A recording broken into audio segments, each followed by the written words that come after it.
conversations with makers and disruptors, where we bring you tools and strategies and insightful perspectives on business growth, revealing both the humanness of success and challenge. For those that are new to the show, I'm Sally A. Curtis, a content repurposing whiz. We work with brilliant individuals to help them leverage their content to engage their audience through the power of emotive visuals. We're best known for turning books into 2 years' worth of content and social media posts for our clients. We have a done-for-you service where we amplify your impact because you stand out, because you connect deeply, and because your message is heard and you reach more people. And today we're going to be talking about what it takes to be successful. Now, our guest today is Erin Marcus, who has over 20 years of coaching experience under her belt from both a corporate career, from being a franchise owner, as well as a business consultant.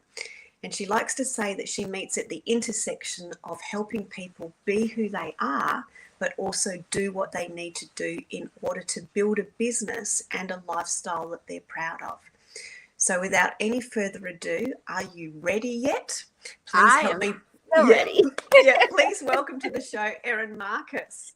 Welcome. Thank you. I'm so excited. This is awesome. We've had such great conversations. Now we just get to share it with everybody else. Absolutely. And from an insight perspective, I know when we've spoke the first time, and we've only just had 5 seconds talking to each other, and I've already written 3 notes down already. So I'm super excited. Get ready. Get ready. So can I ask you to share a little bit of your background and what brought you to where you are now with the insights that you have? Oh dear. All right. Tough one to start with. It's so interesting that I've been on my personal development journey, and then you start to look back and you realize that things happen for a reason. They make zero sense at the time. Yeah. But I'll just give some examples of my background and why I think it lends itself to what I do now. So grew up in Chicago, public schools in the 70s and 80s. My mom was a hairdresser and then an apartment manager, and my dad was a cop. And public schools in the 70s and 80s. However, I went to school with people from 22 different countries. So nobody spoke English and nobody had any money. And we were kids, so we also had no judgments. And you just learn how to talk to everybody. You figure it out. Like, I always laugh. My brother's bar mitzvah album looked like Baby United Nations. Like, we just participated as children. We participated in everybody's world. So you learn that people are just people, but you learn and appreciate the differences. And I think that set the stage for a lot. Because I was comfortable. It allowed me to be comfortable in a very wide variety of situations. It allowed me to be comfortable immersed in an atmosphere where I didn't know what was going on around me. Because every time I was with my friends, I never knew what their families were talking about. Yes. Right? Yeah. And I didn't realize that that's unnerving to people because I've never not had it. Yeah. I love the how you've highlighted being comfortable, because one of my favorite things is being curious, but there's a difference between curiosity and being comfortable in potentially the uncomfortable or perceived. Yeah, and the curious is so true, and I'm very excited for my brother's family because he now lives right kind of on the south side of Chicago, and his kids are growing up the same way, where regardless of the culture, the religion, the however you want to describe it, when kids want to play with each other, they just go do all the other things with each other. Yeah. Right. So I've been immersed in other cultures, in other ways of thinking, in other ways of communicating, and you just learn how to navigate that. And I think what it did for me in conjunction with my own strength finders and the way my brain thinks is I'm just intrigued by people. The honest curiosity. Why do people do what they do? Not from a judge, not like, why the hell did you do that? Not that version of it, but why do people do what they do? And when you can approach with honest curiosity about why people can do, why are they doing what they do? And then you meet them where they are. it makes so many things possible and just fun. So like that was great. And that was the beginning of it. And then later, when I went to college and I decided, well, maybe I should get maybe there needs to be an education somewhere in here as opposed to high school where it just didn't bother with it. Yeah. I have a degree in journalism, which taught me how to ask questions and how to listen for answers and non-answers. Yes. And again, with the curiosity about the people. Yeah. And the communication background. And then later in life, business. I don't know where that came from. Like the overdrive of success and achievement, couldn't tell you why that showed up. Don't know. I'm thinking it was something to do with like, I knew I had to only depend on me. And if I wanted, my parents are great, but they weren't going to be able to afford a lifestyle for me. Right. Yeah. So there was a self-reliability that had to happen. And I just think when you mix all those things together is what I draw on now to connect to people where they are, period. Yeah. Can I also ask you, because that adds beautifully into the conversation that we had a little minute ago around the failing forward fast and the powerlifting. So I can understand where everything's brought you to where you are now and why you're able to really help people with that, what I'm going to call that transformation piece of being, becoming more and achieving what they actually set out because they've removed or understand what's holding them back. But so many people get bent up on, I can't do that because I might fail. Whereas I've always loved the principle of failing forward faster because I know, for me, I learn through doing. So we all do. We're humans. That is how humans learn. That is how that works. Yeah, good call. So talk to us and share us the insight around the powerlifting. So first, I will tell you that my boyfriend is highly supportive of me. He is curious, however, when are we going to learn to fail cheaper? If we could just learn to fail cheaper, he would be a little bit more in favor of it. He's all about failing faster and failing forward, but when do we get to fail cheaper? But one of the things I know that helps me, and I'm weird, like I'll tell you, I'm a little bit off. I'm 5 feet tall. I'm bigger now because I'm older now, but I was like 100 pounds soaking wet for most of my life. And here I was in the 80s in powerlifting competitions. Girls were not in the gym yet. Yeah. But that was my world. And the thing that came out of that helps me now is when you are lifting weights as a sport, not just in support of something else, but as the goal, failure's the goal. Like if you don't hit failure, you didn't try hard enough. Yeah. And when it's so failure's not bad, failure's the objective. Yeah. Such a different insight, isn't it? When you can feel the difference of that when you explain it. Completely different. And I remember being in the gym with different people and different personality traits and different dating over the years. And I had one boyfriend who was he was a statistician. He was very, ducks in a row. And he would ask me before we would start doing any particular exercise, how many of these are we going to do? And I'd say, I don't know. Yes. I don't know the answer. Right. I don't know the answer to how many times am I going to have to try this before it works. I don't know that answer. I never know that answer. I can tell you it ain't one. I'll tell you that, right? It's not one. We're not going to do one. Yeah. Right. Like the objective. I won't even use the word goal because I don't like the word goal. I hate the word goal, and I'm trying to get it out of my nomenclature, but it is a habit. But I hate the word goal because it inherently applies something hard to achieve. When you set goals, you're telling yourself, look, again, going back to the powerlifting, we would talk about a PR, a personal record. What's your goal? What's your PR? So there's this inherent definition to a goal that it's something that's going to be really hard to achieve, and it's going to be a one-off if I get it. Yeah, very true. Right. So I use the word initiatives. It's funny in my journal when I write what I'm working on, I used to have goals and I'd write them down. Now it's like crap I'm doing, things I'm making happen, whatever. Yes, more of this, please. Like whatever strikes me that day. Yeah. But if you can combine the idea that the objective, not the goal, but the objective is failure, and you have no idea how many times you're going to have to try until you hit it, it takes so much pressure off, because now we're just doing the work. Yeah. Now we're just doing the work. Yeah. Creates possibilities, doesn't it? And the continuation of possibilities. Yeah. And I'll also tell you, on some days failure was 3, and the next week you eat better, you do something more, your ducks are more aligned, and failure was 12. We don't know. And that's okay. So don't get hung up on it. Yeah. Except that you don't know, which means it doesn't matter. It just doesn't matter. Now, you've got to have some data in there, right? You don't want to. Yeah. I'll tell you another story. This is my exact approach, and this is where it comes from. So my father, who is now 80, has been a competitive powerlifter since I was born.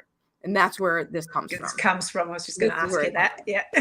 And so my daddy-daughter experiences were traveling around the world in powerlifting competitions. We would do bench press competitions together. And the way that it works is you submit your lift, like you submit how much you're going to try to lift. And then if you get it or you don't get it, you submit the number for your next lift. Yep. And so here was my dad. We were at a competition, and here was my dad. And I forget how much he lifted. We'll just say it was like 350 pounds. Okay. And he missed it. And so normally you would submit that you were going to do that again. Because you didn't get it. So you're going to try again. My dad walks up to the table and puts in a bid for he's going to go for 375, which is 25 pounds more than what he missed. Yeah. And the guy at the table said, but why did you do this? And my dad looked at him right in the eye and goes, well, I already know I can't do 350. I already know I can't do that. Yeah. I don't know that I can't do 375. Yeah. Wow.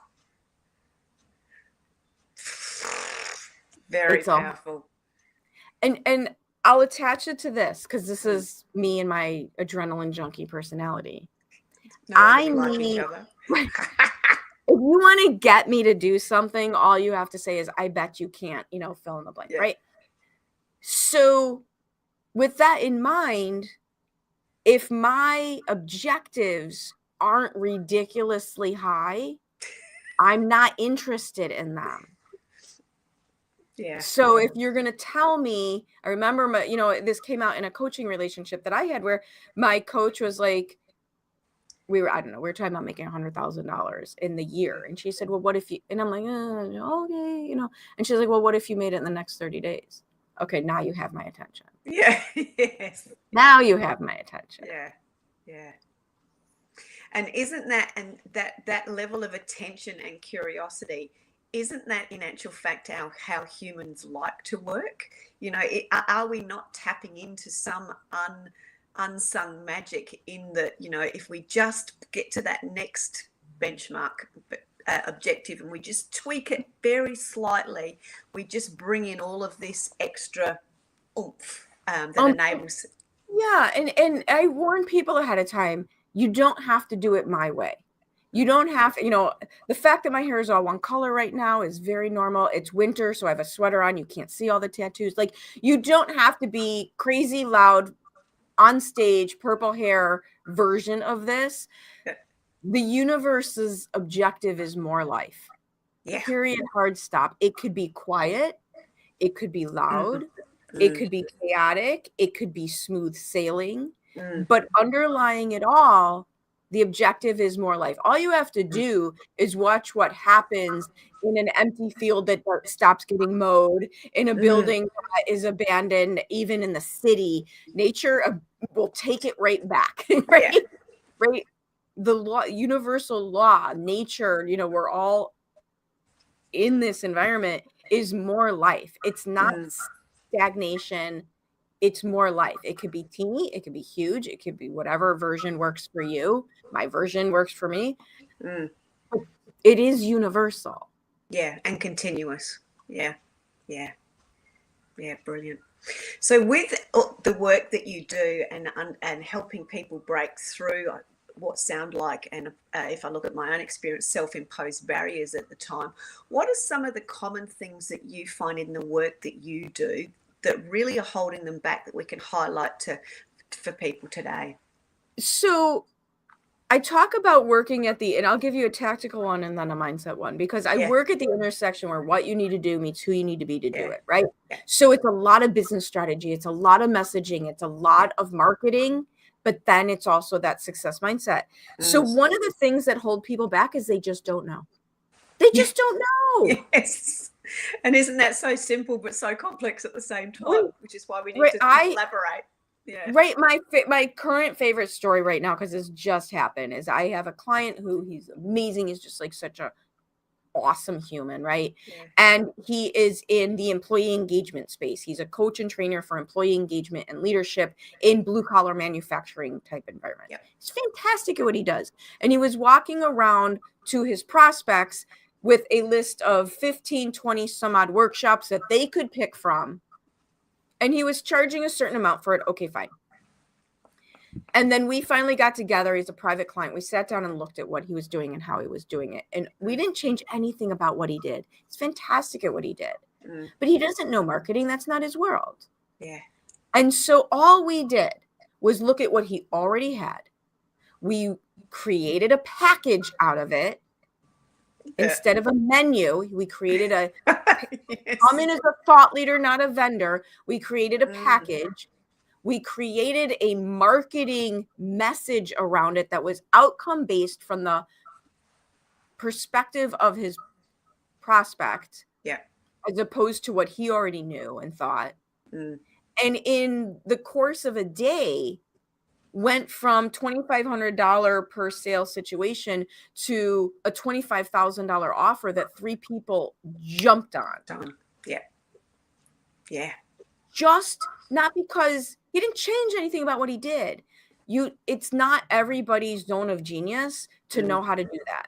I will tell you, there's so many things I don't know how to do. Yeah.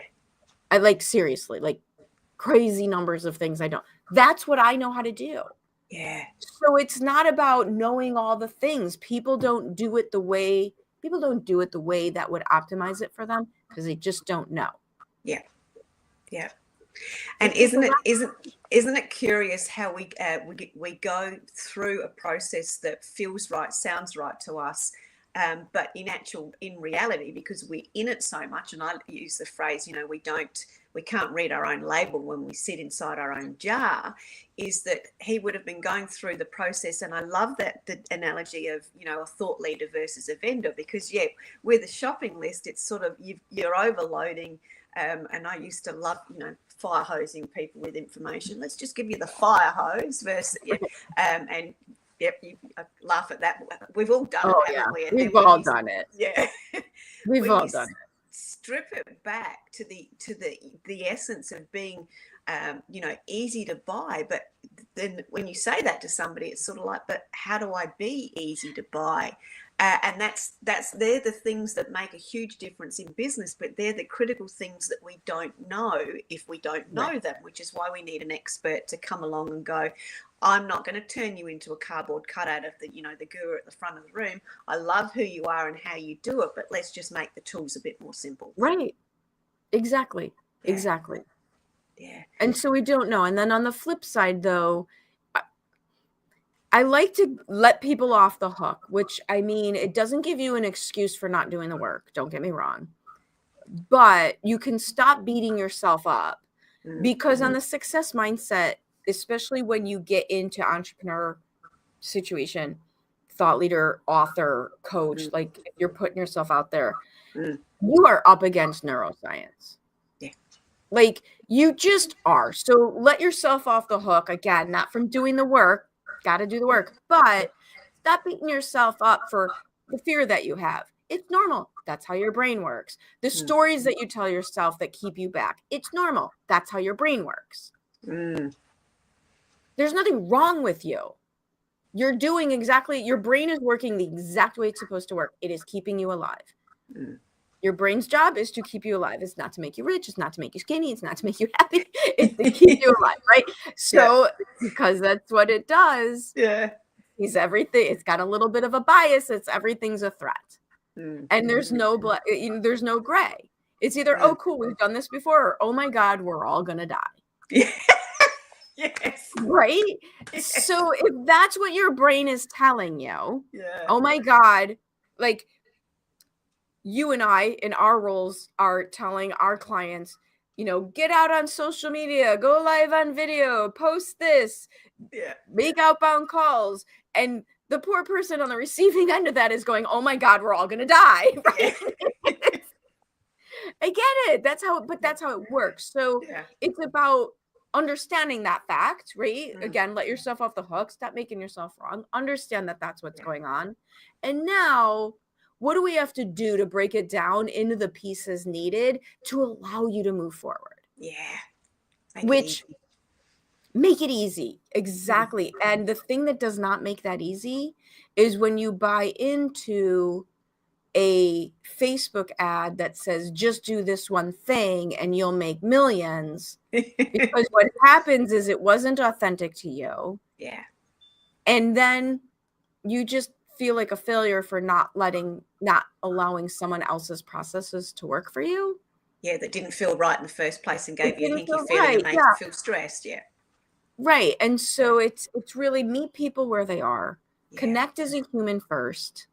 Understand what we're up against. Have the honest curiosity and servant leadership, come from a place of service first. Yeah. Yeah. And go from there. Yeah. And make it sound so easy, right? It's just do that. Yeah. Just do that. Yeah. Now, what could possibly go wrong? Yeah. But isn't that the truth? As humans, and I believe as humans, we have this fabulous gift of overcomplicating everything for ourselves. We can make it really easy for somebody else, but for ourselves, we make it really complex. And I think that's is a human trait, because if I ask, a client to help another client, if we're in a group situation, oh, what would you do? They'll go, oh, you just do blah blah and blah. But if I ask them that, they go, oh, it's blah, it's blah, it's blah, it's blah, it's blah, and then we'll sprinkle some more stuff over the top, and it's overcomplicated. Well, and I really think that overcomplication is the manifestation of the fear. Yeah, okay, cool. It's the manifestation of the fear. It's no different than distraction. I could either post on social media, or suddenly all of the Tupperware lids have to match all of the Tupperware bodies, because, right, like suddenly that becomes the priority for life, right? So that's one way it manifests. One way it manifests is confusion. I don't know what to do, because what happens when you don't know what to do? Nothing. Zero things happen when you don't know what to do, right? So overcomplication is just a different manifestation of the same core problem. Yeah. It's mostly to avoid talking to other human beings. Do you know what? I'm so glad you said that, because that's one of the Sally rants, is just go and speak to people. Everyone goes, talk to people. Oh my God. I have so many clients, like, they want to be a speaker and they want to get on podcasts and they want to do that. I'm like, great. I'm a fan of all that. They're like, well, I can't, because I have to have a one sheet and I have to do this. And I had 30 speaking gigs last year. I don't have a one sheet. I think we finally made one. Yeah. They're like, oh my God, I don't know. I just call. They're like, how did you get it? I talk to people. Yes. This crazy idea. Just call them, message them. Hey, what do you think? Yeah, I've got one of my speaker buddies from several years ago that's run a multi-million-dollar business and has done for many years. He's never had a website. He's lucky if he's on social media, but everybody knows who he is and all the rest of it. And he's got a great network because he gets on the phone and talks to people. Right.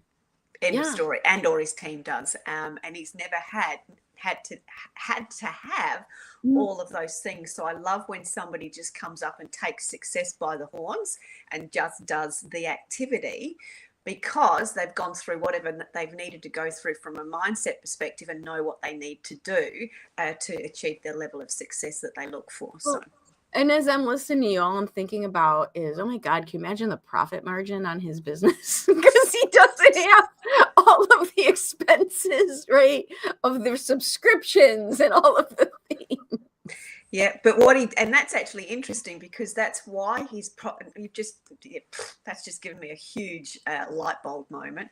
His events, he used to spend probably that money that he would have spent on all those things on the experience of his events, which is why the word of mouth and, his business grew, because I'm sure of it. experientially the events were amazing. The food was amazing. It was just like you go to one and you want to go to the next one. He spent his money on service, on other people. Yeah. There's a little lesson. Well, there's a great little tip for everybody, isn't there? Excellent. So let's have a talk now about what the 3 tips that you would generally share with people to help give them forward movement. Obviously, we've just highlighted a number, and I'd love you to talk about some of the work that you do and how you can help people, so people can get in contact with you as well. So tips on how, why don't we frame it this way? Right, yeah. Love how you make it simple. So I do something that I call the forward momentum method. Because it's step by step. One of my big soapboxes around the coaching industry, coaching and consulting, is there's all these people out there with lists telling you what to do. But if they can't break it down to teach you how to do it, that's just parroting a great experience they had. I'm not saying they're coming at this in any malicious intent. So my big thing is, okay, how do we break it down so that you can do it? Yeah. So if we were to be like, okay, step by step, and I do this process for everything, and it starts with the dreaded coaching question that makes my clients want to stab me in the eye. What do you want? What do you want? Nobody knows. Like, we don't spend time thinking about this because we go out into the world and we do random acts of marketing. We do random acts of business. We have no idea why. Like, the entire world has to be reverse engineered in order to work. Yeah. What do you want? Yeah. Because you can't make decisions if you don't know that. Yes. Yeah. Like the book, I don't know if it's the same by you, like Good to Great it's a very big book here. They, in my MBA, they case study and the whole thing about put the right people on the bus. Yeah. Right people on the bus in the right spot. But they won't get on the bus if we don't know where it's going. That's exactly yes. And yes, very true. So what do you want? Yeah. What do you want?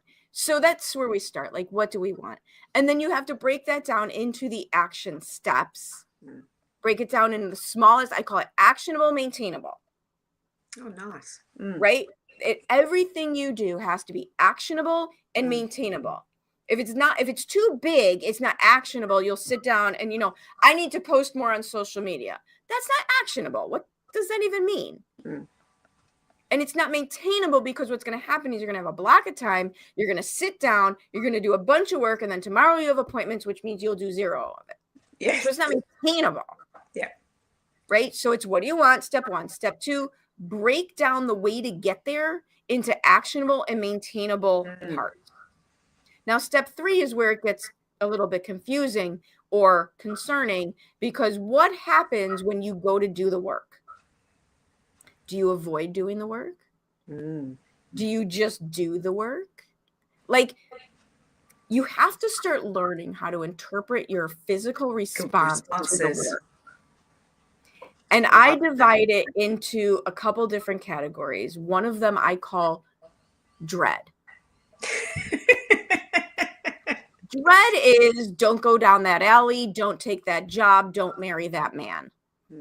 You know all these things, and we do it anyway because you didn't listen to the dread. Yes.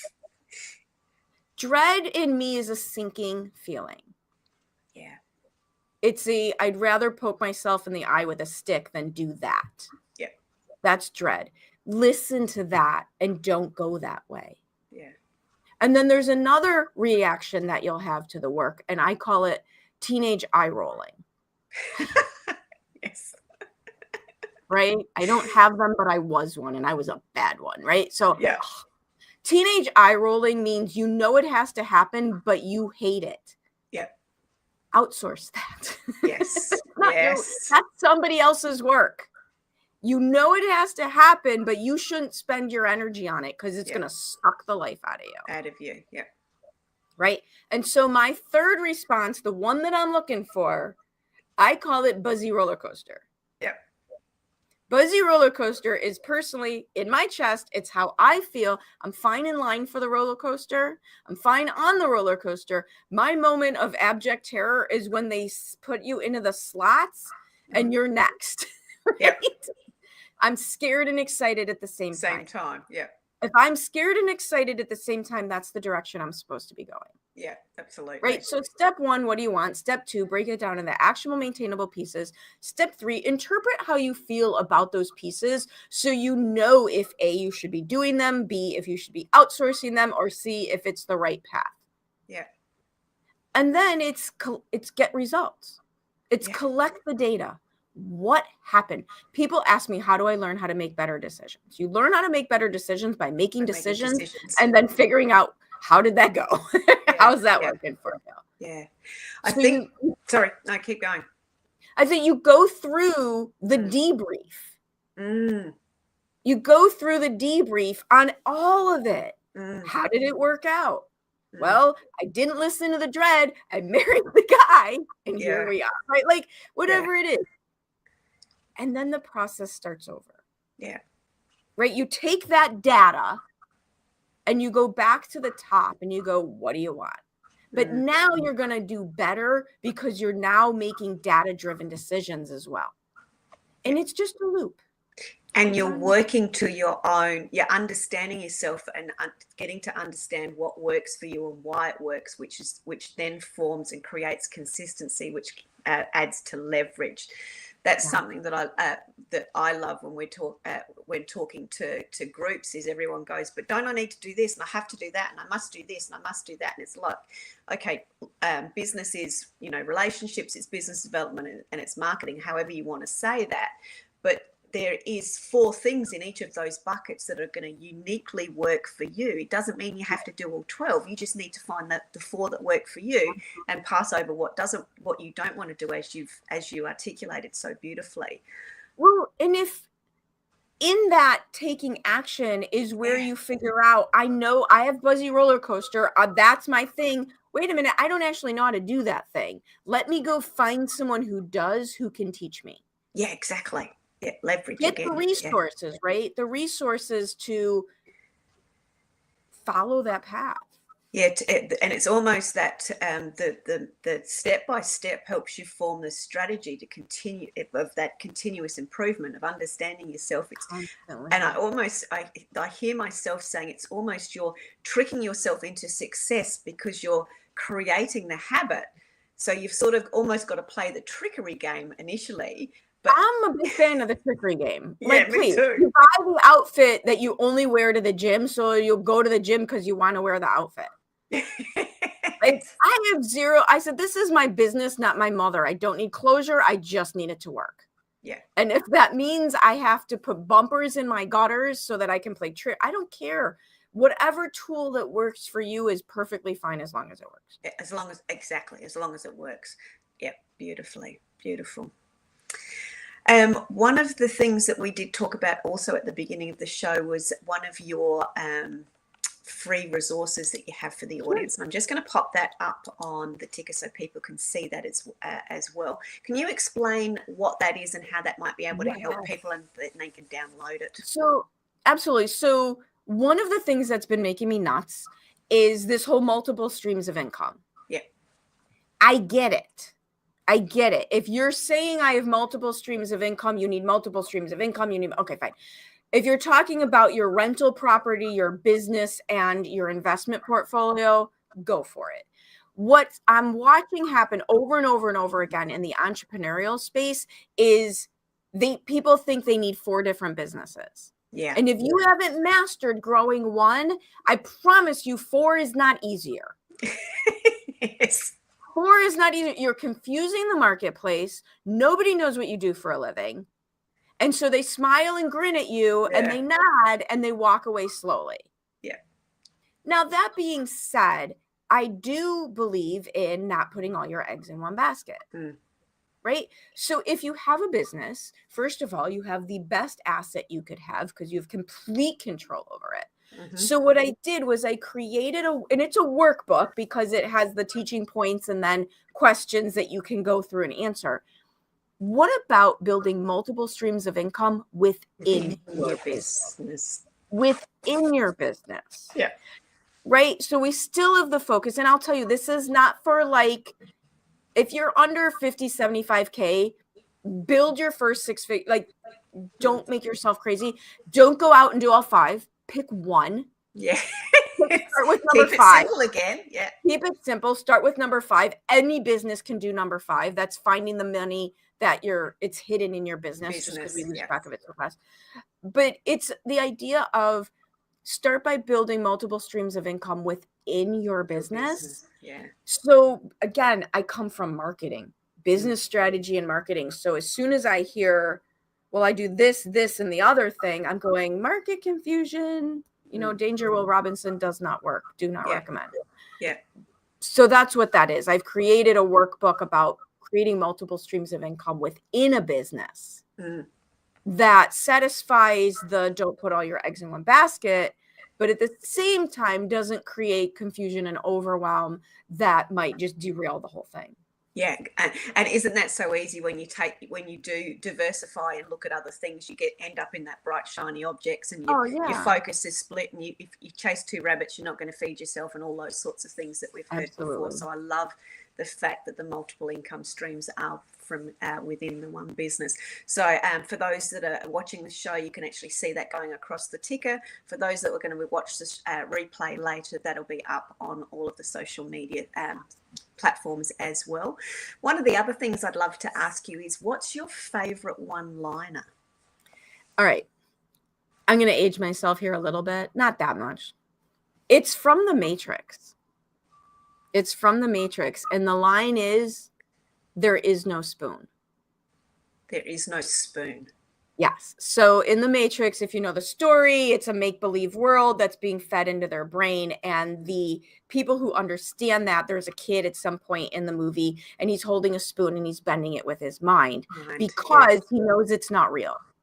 Yeah. And later in the movie, you've got Neo, and he's on an elevator. It's very dramatic. And Trinity, he's got her, like, it's kind of like right out of Star Wars, or he's got her around the arm, and he's going to cut the wire on the elevator to let the elevator drop and save himself, right? But he's scared. And so the thing that he says right before he does that is, there is no spoon. Like, it's all made up. And for me, my tagline in my business is be in charge, take action, get results. And the be in charge thing means there is no spoon. I get to decide. I get to create what I want. Don't live on leftovers. If you don't make the decisions for you, if you don't create what you want, you're literally giving someone else is. You get to do whatever you want. And enjoy every moment of it. Yeah. If you choose, absolutely. Yeah. And isn't that a choice? There's a phrase that keeps coming up to mind, and I've been umming and ahhing whether it's appropriate to say it, so I'm just going to say it. Always, it's me. It's always appropriate. I love it. And one of my friends refers to that roller coaster essence that you talked about as shit-sighted. Oh, yeah. Which I just absolutely. That kept coming up in my absolutely. In my I have to use that. That's fantastic. Yeah, we need more of those shit-tighted moments, because that's what propels us forward, that fear and that excitement. And I think that's been the highlight for me, is recognizing and being able to acknowledge the difference between the dread and when that bubbles up, and how we can tap into that and use that for good in our business and for the leverage and the consistency we seek. And when I feel it, my response now is always, all right, here we go. Yeah, exactly. You can play along with it. Yes, yeah, exactly. And what's one of your tips, or the favorite thing that you also like to do as it relates to engaging with your audience? I thought about this, and I kind of flip it a little bit because I don't think it matters. I think it all works. The thing that people miss that makes all the difference in the world is what I call doing the work before you go to work. Who are you talking to? who is your, they call it an avatar, you can call it whatever you want, ideal client. If you don't know who you're talking to, it waters down everything. Every message. Yeah. So it's kind of like 80s ad machines. They all work. You just do it consistently. It works. Some works better than other. There's no more magic bullet. We're past the golden age of build it and they will come online. They will, I promise you without fail, as soon as you figure it out, they will change the algorithm. So it doesn't totally matter. To me, those are Insta tactics. Yeah. Who are you talking to? Yeah. If you figure that out, the rest comes. It does. Yeah. Who are you talking to? How do they receive information? Not how do you want to put it out there. How do they want to receive it? Yeah.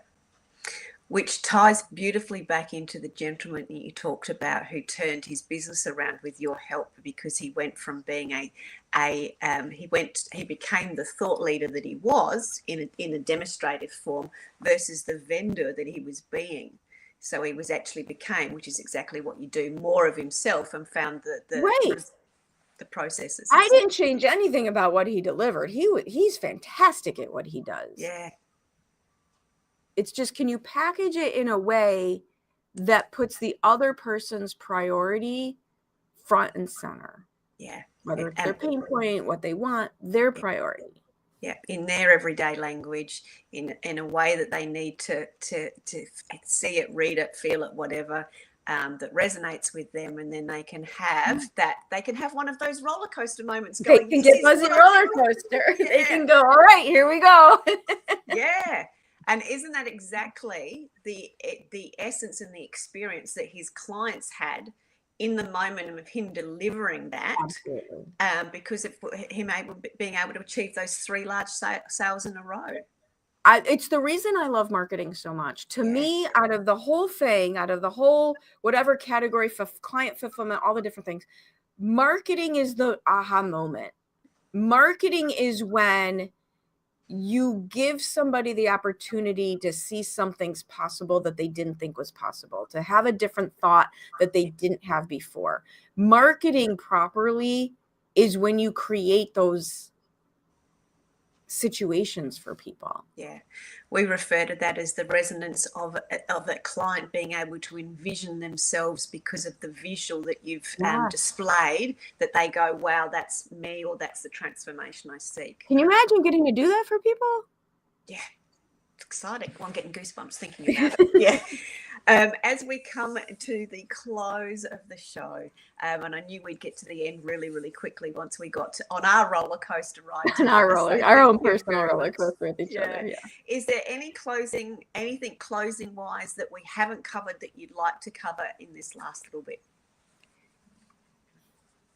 I would tell you that whatever it is that you think you want, go for more.